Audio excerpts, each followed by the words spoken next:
ఈ రోజు ఇంట్లో చాలా పని ఎక్కువ ఉందమ్మా, కొంచెం సాయం చేద్దురా. ఏంటా మడత పెట్టడం? సరిగ్గా మడత పెట్టడం కూడా రాదు. అమ్మా నన్ను మడత పెట్టమన్నావు కదా, నేను చేస్తాను కదా. నువ్వు చేస్తే మళ్ళీ నాకు డబుల్ పనే. ఎలా ఏంటే ఆ సగం సగం తొడ్డం? ఇలా నీట్ గా ఒళ్ళొంచి తొడాలి.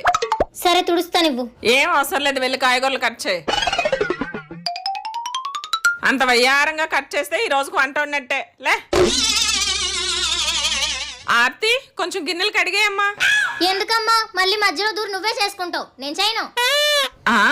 ఇంట్లో ఏ చిన్న సాయానికి పనికిరారు, అన్నీ నేనే చేసుకోవాలి. పేరుకే ఆడపిల్ల, ఏ పని చేయదు. ఏనాడా అచ్చున్నట్టున్నాను. అమ్మయ్య వెళ్ళిపోతుంది. రేపు పొద్దున మొగుడింటికి వెళ్ళాక